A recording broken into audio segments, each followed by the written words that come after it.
São materiais combustíveis que se transformam e combinam com o oxigênio do ar, produzindo calor e chamas, como esta pequena fogueira. O fogo é gerado através da reação entre um material combustível que, quando combinado ao oxigênio e ao calor, como fonte de energia, forma uma chama ou pequena fogueira, que, se não for controlada, pode se transformar em um incêndio.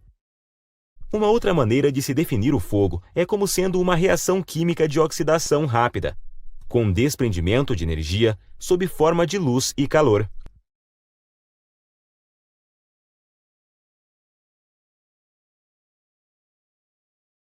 Em um sistema de reação em cadeia, que após o seu início é mantido pelo calor produzido durante o processo de reação, ou seja, o produto da reação, que é o calor e o fogo, é também a causa da manutenção da combustão. Este calor será produzido enquanto houver oxigênio e material combustível para queimar.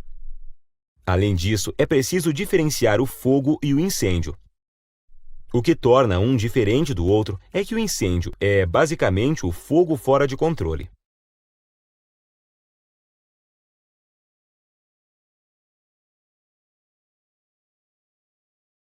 Para facilitar a compreensão dessa reação em cadeia, vamos conhecer o triângulo do fogo, que é uma maneira simbólica de representar a relação entre os três elementos necessários para o surgimento e manutenção da combustão.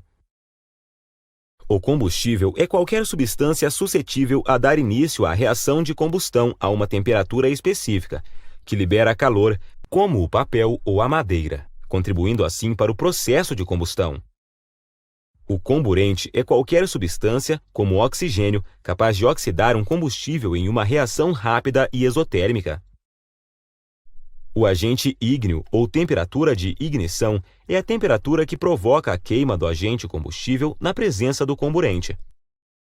O combustível e o comburente estão sempre juntos na natureza, faltando para a combustão apenas a existência do agente ígneo.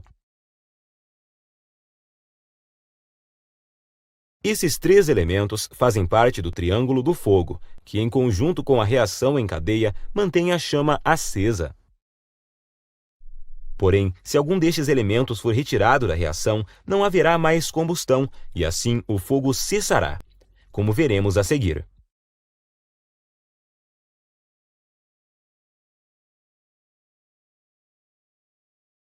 Existem diferentes classes de incêndios.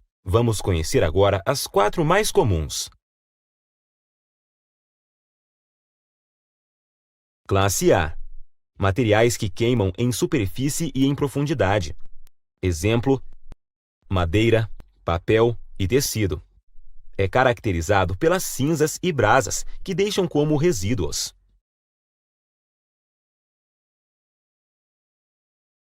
Classe B. Os materiais são inflamáveis e queimam na superfície. Exemplo: gasolina, querosene, gás, álcool, dentre outros. É caracterizado por não deixar resíduos.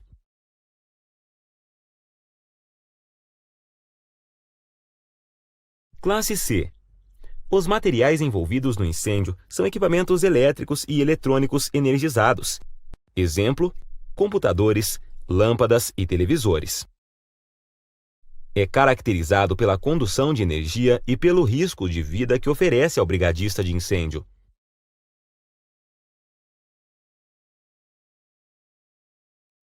Classe D. Os materiais são os metais pirofóricos e requerem agentes extintores específicos. Exemplo: pó de zinco, sódio, magnésio, lítio e cádmio.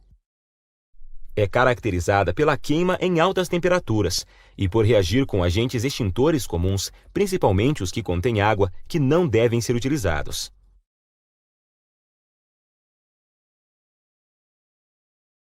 A classe K é a 5ª classe de incêndio e é a classificação do fogo em óleo e gordura em cozinha.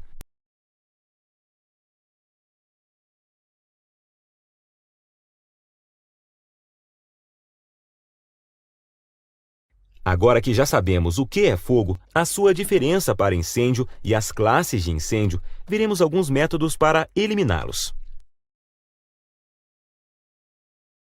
Abafamento.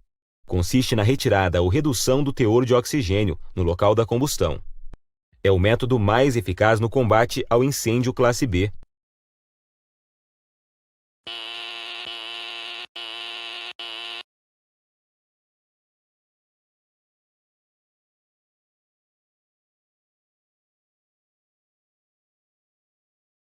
No abafamento, pode ser utilizado um cobertor ou algum objeto que abafe a combustão.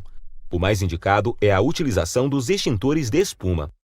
Com isso, conseguimos retirar o comburente, no caso o oxigênio, e, consequentemente, eliminar o incêndio. No caso de líquidos muito aquecidos, é necessário resfriamento posterior, evitando assim nova ignição. Isolamento. Nesse método, é preciso desagregar o combustível do processo de combustão, com o objetivo do fogo não passar para outras áreas ainda não afetadas.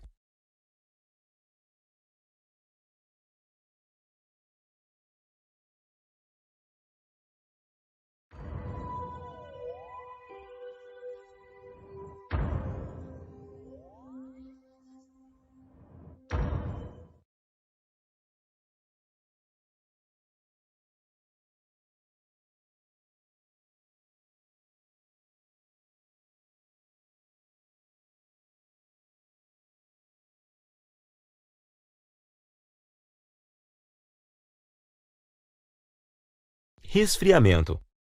Consiste na redução da temperatura da área afetada pelas chamas, evitando assim se chegar ao ponto de fulgor do material em combustão. O ponto de fulgor é a menor temperatura em que o corpo aquecido se inflama pela presença de uma chama externa.